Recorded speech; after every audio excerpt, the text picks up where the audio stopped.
राजकारण काय? महाराष्ट्र आणि संपूर्ण देशावरती शोककळा पसरली आहे. वयाच्या 86व्या वर्षी त्यांनी हिंदुजा रुग्णालयात अखेरचा श्वास घेतला. आता जाऊयात आमच्या प्रतिनिधी सुस्मिता भदाणे आपल्यासोबत जोडल्या गेल्यात त्यांच्याकडे. सुस्मिता, मगाशी आपण बोलत होतो तर आपण बघतोय मनोहर जोशी यांचे कुटुंबियांनी एक स्पष्ट केलेलं आहे की माटुंगा रोड W25 हे जे त्यांचं निवासस्थान आहे या ठिकाणी अंत्यदर्शनासाठी 11 ते 2 या वेळेमध्ये त्यांचं पार्थिव हे ठेवण्यात येणार आहे. साधारणपणे जो मेडिकल रिपोर्ट समोर आलेला आहे त्याच्यामुळे ब्रेन हॅमरेज आणि हार्ट अटॅक यामुळे त्यांचं निधन झाल्याचं समोर आलेलं आहे. स्वतः उद्धव ठाकरे, आदित्य ठाकरे हे सुद्धा या ठिकाणी येणार आहेत, त्यांच्या कुटुंबियांची भेट करणार आहेत. या मनोहर जोशी यांच्या जाण्यामुळे खरं तर शिवसैनिक गहिवरून आलेला आहे, त्यांना हळवे झालेले आहेत.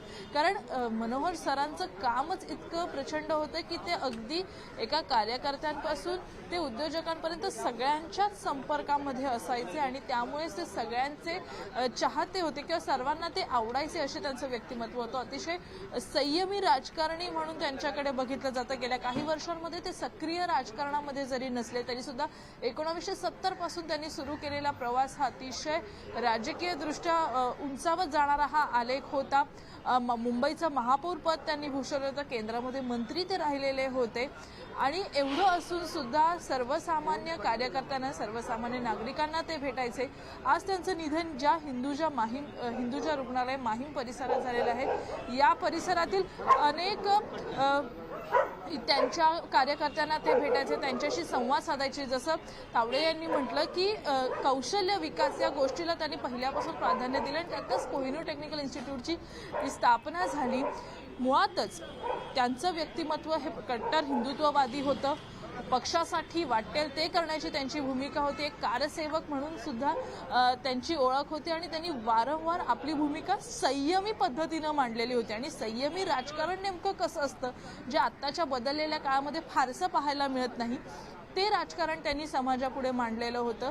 मनोहर जोशी यांना जर आपण बघितलं तर त्यांचं पक्षासाठीचं काम सुद्धा महत्त्वाचं होतं. बाळासाहेबांच्या मार्गदर्शनाखाली त्यांनी काम केलेलं होतं आणि पक्षाची बांधणी करताना मुंबईमध्ये पक्षाला बळकटी देण्याचं काम त्यांनी केलेलं आहे. आणि म्हणूनच कुठेतरी आज आपण बघतोय की स्वतः संजय राऊत यांनी सुद्धा स्पष्ट केलेलं आहे की त्यांच्यासारखा मुरब्बी राजकारणी होणे नाही.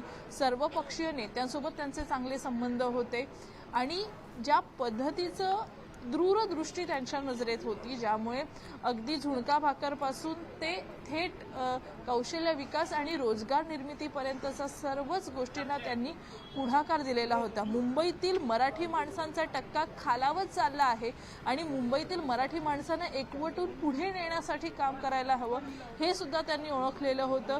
मुंबईकरांना हक्काचं घर मिळवून देण्यासाठी, मुंबईतील मराठी तरुणांना नोकऱ्या मिळाव्यात यासाठी ते आक्रमक भूमिका घ्यायचे. मग त्यासाठी ते रस्त्यावर सुद्धा उतरायचे.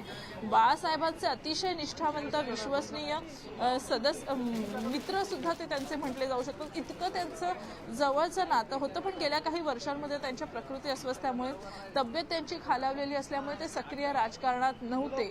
परंतु अनेकदा आपण जेव्हा बघितलेलं आहे, ज्या ज्या वेळेला शिवसेनेमध्ये काही कठीण प्रसंग उद्भवलेले होते त्या वेळेला ते समोर येऊन पक्षांतर्गत बैठकांना हजेरी लावायचे, पक्षांतर्गत बैठकांमध्ये ते सहभागी व्हायचे आणि थेट पक्षप्रमुखांशी सुद्धा संवाद साधायचे.